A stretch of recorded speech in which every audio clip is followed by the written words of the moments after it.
La paz de Dios. Yo me he puesto a pensar estas semanas, ¿cómo será la paz de Dios? Me la imagino y estoy seguro que no logro a discernir con estos pensamientos la totalidad de la paz de Dios. La calma sin variación de un Dios fielmente feliz. Otra forma, la compostura eterna de un Dios que vive absolutamente contento. La paz de Dios. Dios no nos está ofertando una paz que usted y yo ya conocemos. Es una que no conocemos, hermanos. Es una que dice que sobrepasa a todo entendimiento.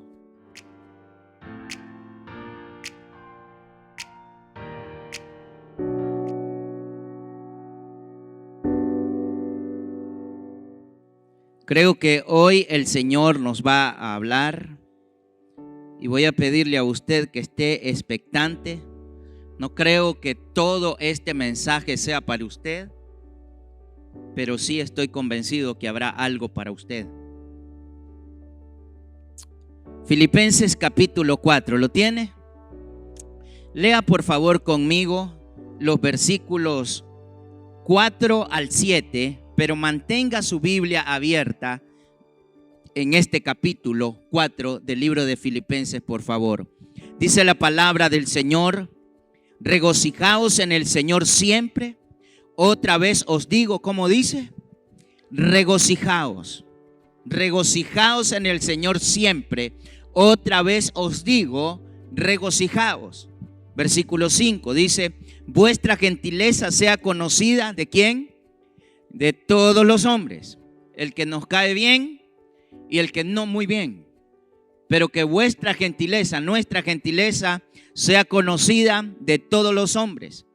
El Señor, dice la Biblia, está cerca. Versículo 6: por nada estéis afanosos, si no sean conocidas vuestras peticiones delante de Dios en toda oración y ruego, con acción de gracias, y la paz de Dios, que sobrepasa a todo entendimiento, guardará, repita esto en voz alta por favor, guardará vuestros corazones y vuestros pensamientos en Cristo Jesús. Titulé este mensaje: recibe el gozo del Señor. Mire, en la carta a Filipenses, en ambas cartas, encontramos el mandato de recibir o de buscar o de adquirir el gozo del Señor en 12 ocasiones distintas. Y seguido a eso, encontramos en el versículo 5 una actitud que de no tener el gozo del Señor, no habrá manera alguna de que nosotros la podamos cumplir. Todos nosotros somos amables. Todos nosotros tenemos una gentileza muy especial que si la compartimos con otras personas influiríamos. Pero la falta del gozo de Dios en nuestra vida nos lleva a una actitud de desmotivación, a una actitud donde se pierde el ánimo, se pierde la fe, se pierde la obediencia a los mandatos de Dios. Y yo diría que para comprender un poquito más el contexto de los textos que hemos leído, deberíamos leer entonces ahí en el mismo capítulo 4, el versículo 2. Dice: ruego a Evodía y a Síntique que sean de un mismo sentir en el Señor. Y ahí está hablando de dos señoras, de dos mujeres que tienen algún tipo de problema. ¿Qué problema? No nos describe la Biblia, pero sí Pablo hace una apelación a estas dos señoras que sean de un mismo sentir en el Señor. Y lo que consigue en el versículo 3 es muy importante meditarlo. Mire, esta carta está dirigida a los hermanos de la iglesia en Filipo.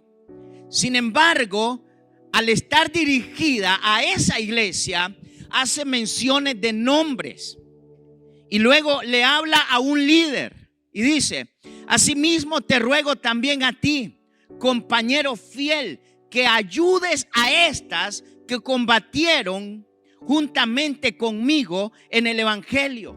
Y empieza a mencionar nombres.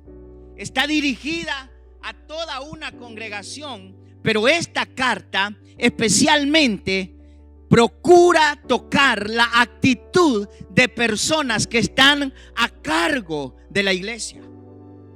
Y había un líder allí que seguro estaba con una actitud pensando: bueno, estas dos señoras dan demasiado problema, que las atienda otro, yo no.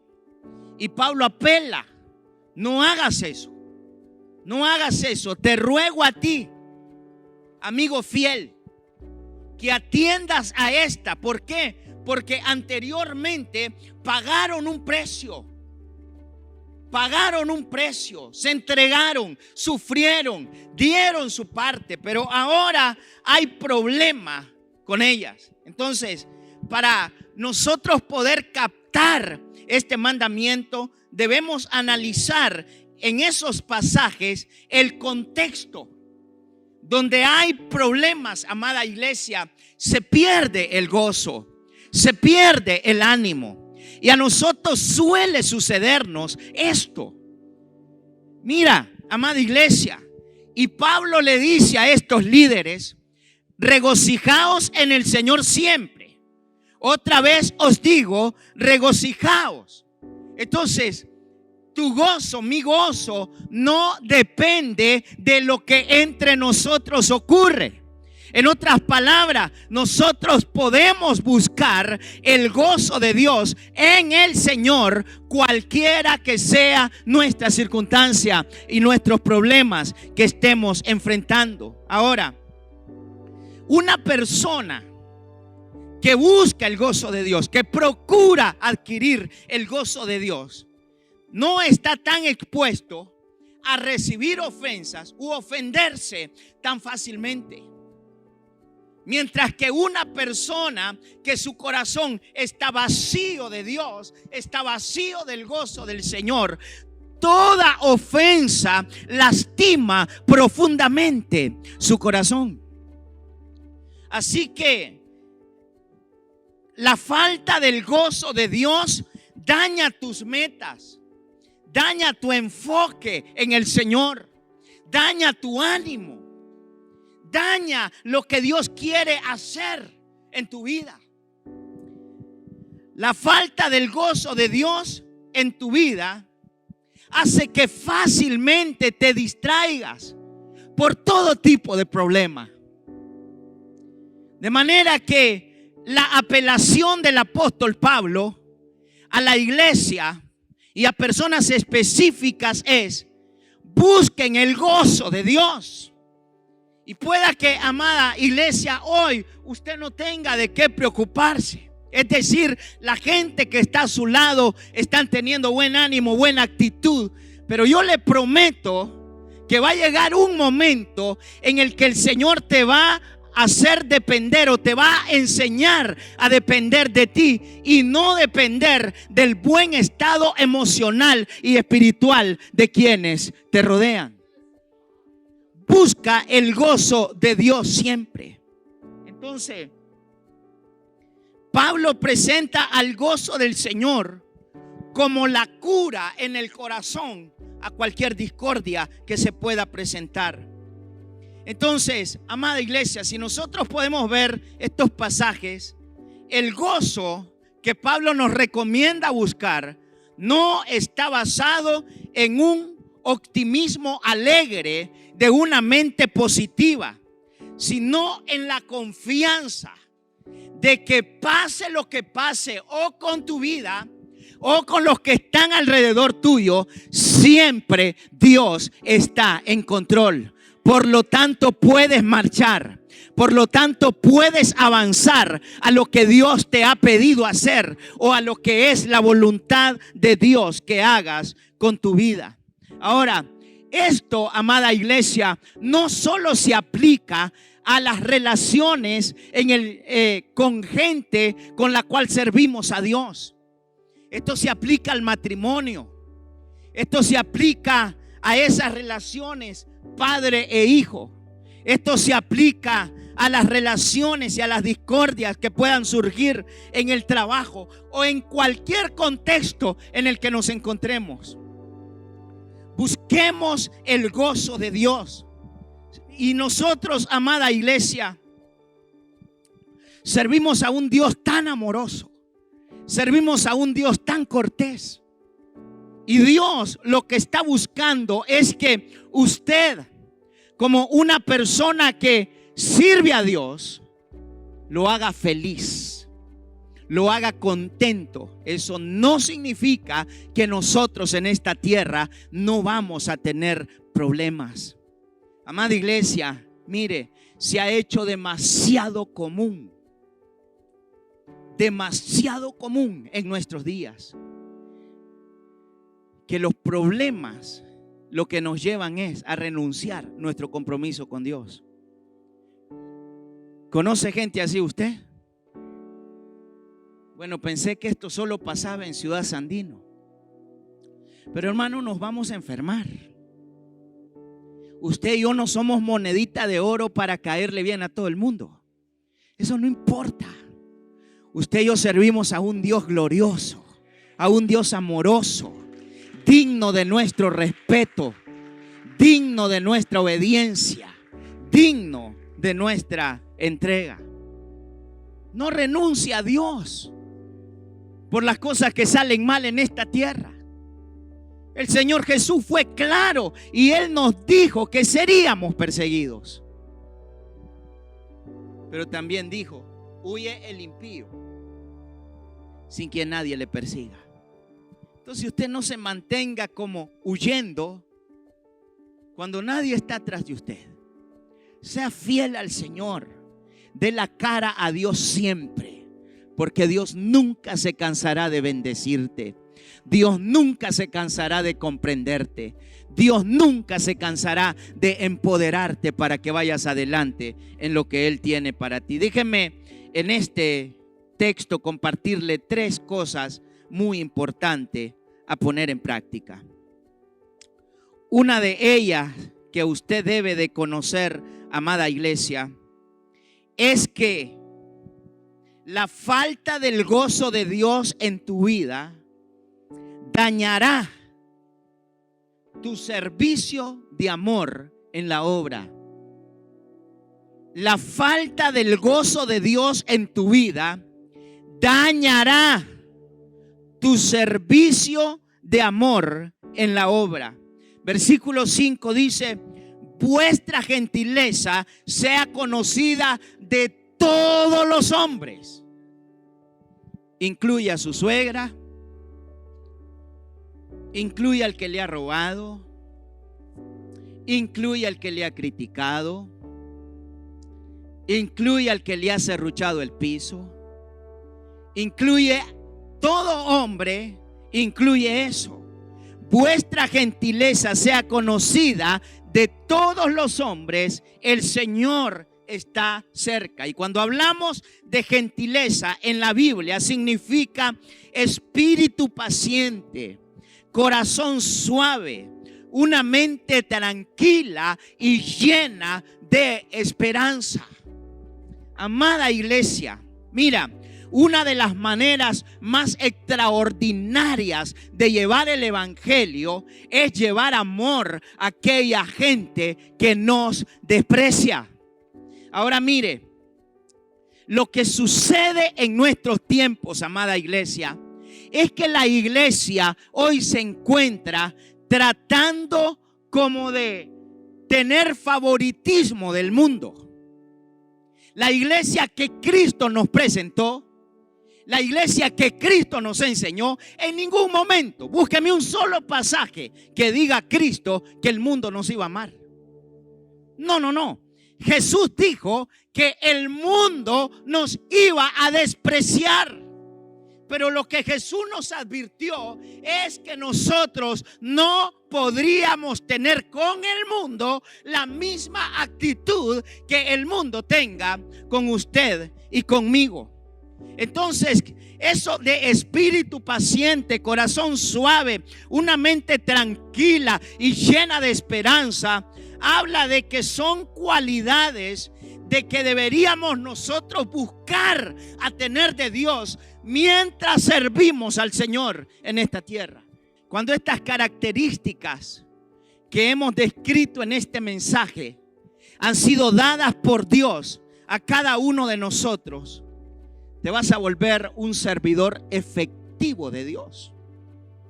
Porque allá en Mateo encontramos que Jesús dice: ¿qué de novedoso tiene que compartas con el que te ama? ¿Cuál es la corona? Y el diablo mentiroso, dado que quiere tener amarrado al pecador, dado que quiere tener encadenado al que está en confusión, dice: apártatele porque te maltrata. Hermanos, cuando el gozo de Dios cubre nuestro corazón, es como esa coraza puesta que nosotros encontramos allá en Efesios. Los golpes van a llegar y no importa que toquen tu cabello, no importa que toquen tu ropa, el problema es cuando tocan tu corazón. Si tocan tu corazón, habrán tocado tu carácter, habrán tocado tu personalidad, habrán tocado una totalidad de ti. Y nosotros, amada iglesia,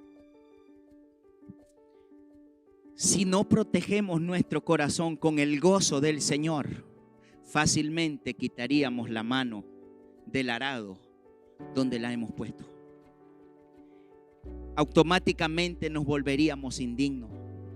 ¿Y por qué le digo esto, amada iglesia? Mire, no permita ser influenciado por el dolor. No permita ser influenciado por el desprecio. Hay un precio a pagar, hermanos, por ganar este mundo. Si usted sabe leer su Biblia, usted va a encontrar que el Evangelio de Juan en el capítulo 3, versículo 16 dice: de tal manera amó Dios al mundo, que ha dado su Hijo unigénito para que todo aquel que en él crea no se pierda, sino que tenga vida eterna. Pero en una cita muy parecida, primera de Juan capítulo 3, versículo 16 dice: en esto hemos conocido el amor de Dios, en que Él se entregó por nosotros. También nosotros debemos poner nuestra vida por nuestro hermano. Y no es fácil, amada iglesia, poner nuestra vida por alguien que nos desprecia. No es fácil poner nuestra vida por alguien que nos hace daño. Pero todo eso fue lo que Jesús nos enseñó. Así que, amada iglesia, cuando usted le diga al Señor: Señor, llena mi corazón de tu gozo, se aferra a Dios, busca a Dios y no permite ser influenciado por esos problemas, usted está dejando que Dios pelee sus batallas por usted. Y va a ser glorioso cuando Dios salve. Va a ser glorioso cuando Dios alcance. Va a ser glorioso cuando Dios transforme vida. No trate a la gente mal si a usted le están tratando mal. Mi Biblia dice: no paguemos a nadie mal por mal. ¿Por qué? Usted no necesita hacer eso. Usted tiene a un Dios que le trata bien. Usted tiene a un Dios que le bendice. Usted tiene a un Dios que le guarda. Y nada puede hacer el maltrato de un pelado en esta tierra en contra de la bendición que Dios a usted le da. Muy bien. Si ese aplauso es para Dios, déselo bien. El tema es: ¿por qué renunciamos a Dios cuando nos afligimos? Fueron los aplausos. Mire, hay dos razones, hermanos, por las cuales nosotros debemos buscar el gozo de Dios. Así que cuando usted regrese a casa, deje de estar en YouTube, deje de estar en Facebook, deje de estar en todas esas redes sociales y dígale al Señor: Señor, alégrame, alegra mi vida. Nada en esta tierra puede darme el gozo que tú me podrías dar. Por dos razones. Una, hermanos, porque la gentileza de un hombre, de una mujer que ha entregado su vida al servicio a Dios, debe de ser conocida de todos los hombres. Y la segunda razón es porque Cristo está cerca. No hay tiempo para darle permiso al corazón que sea influenciado por lo que Dios no quiere darnos, por lo que el Señor no quiere que carguemos en nuestros corazones. La verdad que usted y yo podemos tener en Dios un espíritu alegre, un espíritu lleno de esperanza. El que salva, el que transforma es Dios. Por lo tanto, nosotros debemos predicarlo con alegría, especialmente a aquellos que nos desprecian. Punto número 2. Dice el versículo 6: por nada estéis afanosos, si no sean conocidas vuestras peticiones delante de Dios en toda oración y ruego con acción de gracia. ¿Recuerda usted que le expliqué cuál era el contexto en el que el apóstol Pablo le da todas estas enseñanzas y mandatos a la iglesia en Filipo? Había un par de señoras ahí pleitistas, y esta palabra es para un amigo de Pablo y es para ciertos hombres que se describen su nombre ahí. Y Pablo les dice: no se afanen. ¿Pero con qué? No era un afán: Señor, no tengo trabajo, aunque se aplica a. No era un afán: Señor, mira, amo tanto mi empresa que no quiero salir ya ni de noche de ella, aunque se aplica a. Era específicamente al afán que generan los problemas aquí. Específicamente al afán que genera lo negativo en esta mente. Ahora, este es un mandamiento, amada iglesia, no una opción. Mire, el no tomar cuidado de esta instrucción nos pondría a nosotros en una situación bien difícil, en la que me atrevo a decirle que solo Dios la juzgaría. ¿Por qué? Porque lo que Dios trata de hacer es librar nuestra mente de una ocupación maligna. Por ejemplo, si uno de ustedes me desprecia y yo me ocupo a pensar en ello, voy a ir guardando un rechazo a usted en su corazón. Y es en ese contexto donde Pablo les dice: no se afanen por nada, sino oren al Señor. Entonces, si a usted alguien le dice: hermano, no debería estar en ese altar, cantás muy feo, ore a Dios. Si a usted alguien le dice: hermano, no deberías pertenecer al ministerio de los servidores, ore al Señor. No le llamó hombre, le llamó el Dios de la gloria. Si Satanás no lo quiere como líder de círculo de amistad, ore a Dios, busque a Dios. No le llamó hombre, le llamó el que derramó su sangre por su salvación. Entonces, Libere su mente de lo que le aflige con la oración. Cuando usted ora, le está diciendo: Señor, ni siquiera confío en mi forma de interpretar lo que me están diciendo o lo que me están haciendo, de manera que me pongo en oración en tus brazos de amor. Y mi Biblia dice: el que en mis manos está, nadie lo arrebatará. Mientras que si usted presta su mente a los problemas, usted se está poniendo en las manos de lo peor. De manera que la Biblia dice: en toda oración y ruego. Entonces, toda oración significa o abarca nuestra comunicación total con Dios. Pero luego habla de ruego, y eso significa clamarle a Dios que haga algo directa y específicamente. Ahora mire, el Señor conoce nuestras necesidades. Y quiero que sepa, amada casa de mi gloria, que Dios está preocupado por lo que a usted le preocupa. Dios está preocupado por lo que a usted le aflige. Sin embargo, Dios, aunque Él está preocupado, Él le desafía a usted y a mí a orar a Dios en todo tiempo, con toda oración y también de manera específica con todo ruego. Ahora vea, aquí, amada iglesia, yo le aseguro que si usted no ha tenido problemas en el ministerio, es que usted no se ha declarado enemigo de Satanás todavía. Pero si usted hace eso, usted va a tener clavos.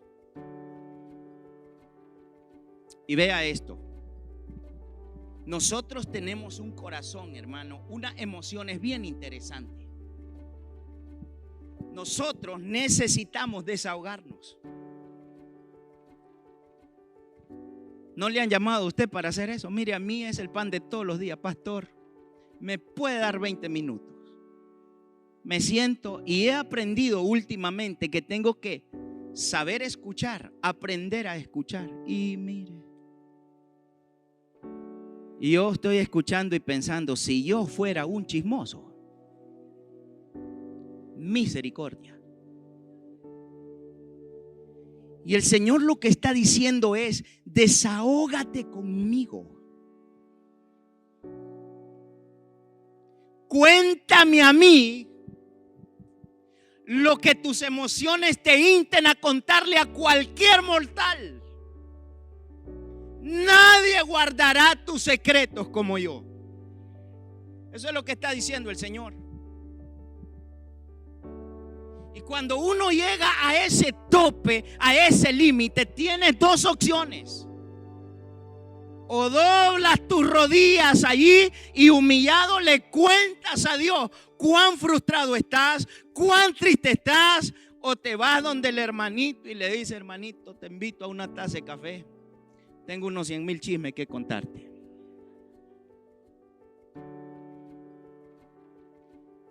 Hermanos, mire, liderear es lindo, pero liderear requiere de valentía. Y Dios es un Dios que le sabe dar valentía a su iglesia. ¿Sabías tú que Dios te ha permitido ciertos problemas para que se los dejes saber a Él? En otras palabras, está llamando tu atención para que sepamos, para que aprendamos a venir de rodillas a contarle todo a Dios. A Dios le fascina eso.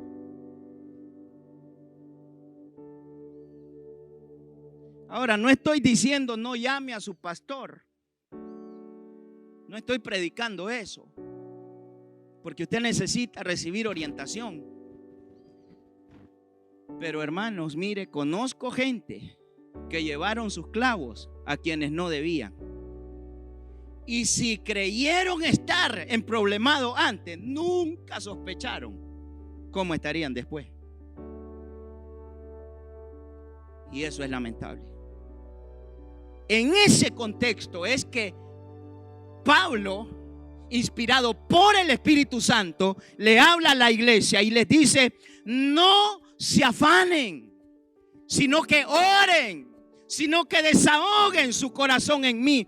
Pónganse en brazos del Todopoderoso Dios. Punto número 3 y último. La falta del gozo de Dios. Valga la redundancia. No anote esto, Parece parecido, pero no es igual. La falta del gozo de Dios te roba la paz divina. Gozo de Dios es una cosa, pero paz de Dios es otra. Y el versículo 7 dice: y la paz de Dios, que sobrepasa a todo entendimiento, guardará, diga conmigo, personalícelo por favor, mi corazón, y mis, ¿en quién? En el vecino, en la amiga, en el trabajo, en Cristo Jesús.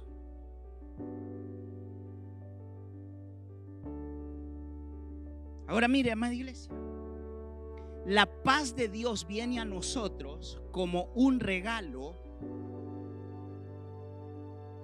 por el cual se paga. Yo no podría decirle a usted: venga, voy a imponer mi mano sobre usted y reciba paz. No. Yo sí le podría decir: venga, voy a orar para que sea bautizado por el Espíritu, por el fuego del Espíritu Santo, y será bautizado. Pero la paz es un regalo que se adquiere con oración.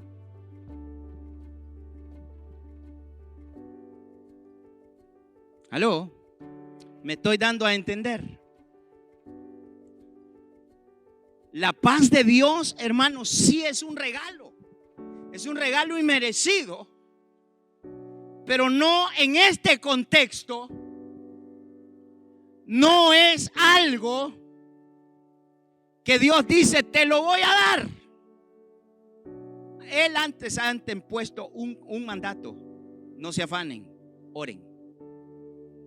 Y luego de ello, hermanos, cuando usted ora, cuando usted descarga su corazón en Dios, no hay contexto, no hay circunstancias, no hay problema que detenga la paz de Dios.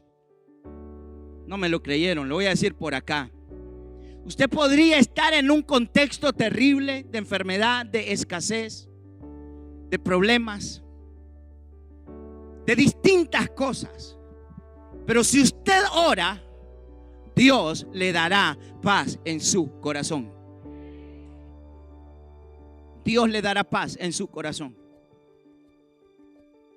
Ahora mire, hermanos, por esa paz Jesús ya pagó hace millares de años atrás. Y Él dijo: y el castigo de nuestra paz fue sobre Él. En otras palabras, usted y yo tenemos derecho a la paz de Dios. Si usted se pregunta: Señor, ¿por qué estoy viviendo tan falto de paz, tan falto de la paz de Dios? Yo le animaría a que ore más. Yo le animaría a que se haga un reto, saque los problemas de su mente y sumérjase en oración. Mire, hermano, qué alboroto por esta bendita tormenta que hasta mi nombre se les ocurrió ponerle. Horrible. Yo le dije a la iglesia: reunámonos a orar. Yo vengo de una familia, hermanos, que si en mi cocina no había comida, mi mamá decía: hay que orar. Si no había dinero para los uniformes del año, mi mamá decía: hay que orar. Cuando yo no conocía a Dios, me caía mal. Yo pensaba: no, es que hay que trabajar. Yo vengo de una familia que me enseñaron a orar. Ir en la iglesia ya adorando, aclamando a Dios. Y llego a mi casa y me dice mi esposa: ¿estás claro vos? Ha llovido más cuando ni nos dicen que viene tormenta que cuando no. ¡Qué locura, hermano! Señor, reprenda al diablo. Y muchos creyentes, mire, con la mente dejada llevar por la ciencia. Y no se acuerda de aquellos años cuando no había internet, cuando los desastres venían y nadie nos avisaba. Confiemos en Dios. Confiemos en Dios, amada iglesia. Creámosle al Señor. Bendito sea el Dios. Entonces, mire, Él habla de la paz de Dios. El siguiente asunto, hermanos, que esa es una paz no conocida en esta tierra. La paz de Dios. Yo me he puesto a pensar estas semanas, ¿cómo será la paz de Dios? Me la imagino y estoy seguro que no logro a discernir con estos pensamientos la totalidad de la paz de Dios. La calma sin variación de un Dios fielmente feliz. Otra forma, la compostura eterna de un Dios que vive absolutamente contento. La paz de Dios. Dios no nos está ofertando una paz que usted y yo ya conocemos. Es una que no conocemos, hermanos. Es una que dice que sobrepasa a todo entendimiento. Mire.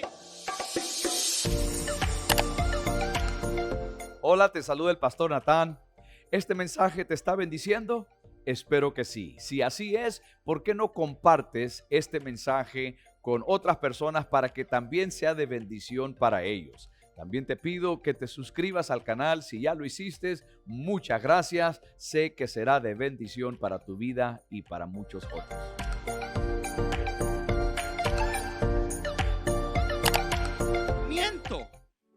Mire, yo he visto gente, hermano, no en sufrimiento, no en problema. Yo he visto gente en tragedia. Hace muchos años atrás, varios años atrás, un camión allá en el norte tuvo un accidente y sobrevivieron muy pocas personas de las que viajaban en ese camión. Pero había una señora que vivía bastante lejos de la iglesia donde mi mamá. Esta señora, para poder estar el domingo en la iglesia, llegaba a quedarse el sábado en la noche a la casa de mi mamá. Fíjese que en ese camión iban sus 3 hijos, sus 3 nueras y 2 nietos. De toda esa gente que le mencionó, sobrevivió un nieto.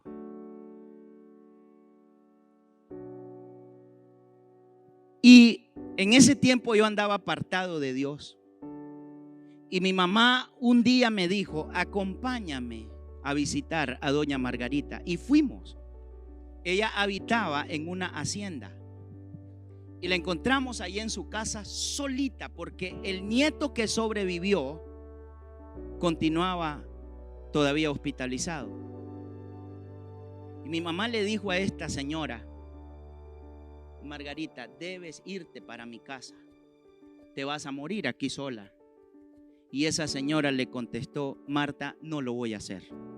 No sabes cómo Dios ha llenado mi corazón en cada una de mis oraciones. Eso es tragedia, hermano. Eso no es un problema de lo que a usted y a mí nos ocurren todos los días. Y esa es la paz que Dios promete. Paz que sobrepasa al entendimiento de las tragedias, al entendimiento de la muerte. Él ofrece su paz. Jesús tuvo paz allí cuando fue clavado, y él oró y dijo: Padre, no les tomes en cuenta este pecado, porque ellos no están viendo el después de lo que están haciendo. Entonces, la paz de Dios, amada iglesia, en pocas palabras, es incomprensible, indescriptible. Por eso ha de ser una paz experimentada. Yo no puedo explicarle la paz de Dios. Paz que sobrepasa a todo entendimiento. Y con esa inmensurable paz, Dios promete guardar su corazón y sus pensamientos. Nosotros vivimos en un mundo, hermano, post pandemia, en el que necesitamos increíblemente la paz de Dios.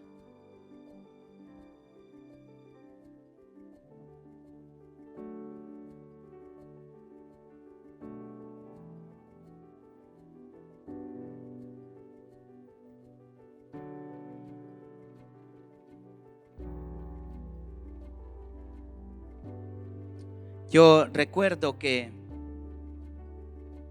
a mi esposa se le fueron 3 de sus abuelitos. Y a ninguno de esos entierros nos pudimos acercar. Fue de lejos. Y yo le digo a mi esposa: Judith, la paz de Dios promete llenar tu corazón. Promete llenar tu vida.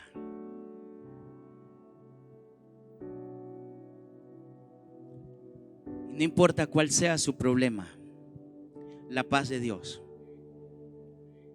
la paz del Todopoderoso, el que venció a la muerte ya, esa paz está prometida para usted.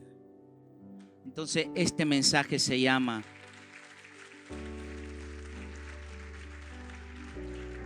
Recibe el gozo del Señor. Ayer me reuní con una madre que su niño de 17 años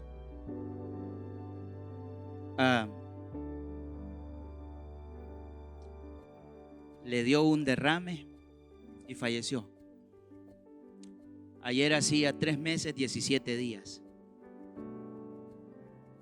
Y me dice: pastor, estoy tan mal que estoy viviendo como que ayer mi hijo pasó a la presencia de Dios. Ya no puedo más. Ya no me quedan fuerzas para llorar. Y me acordé de esto que le iba a compartir a usted hoy. Amada iglesia, acérquese a Dios.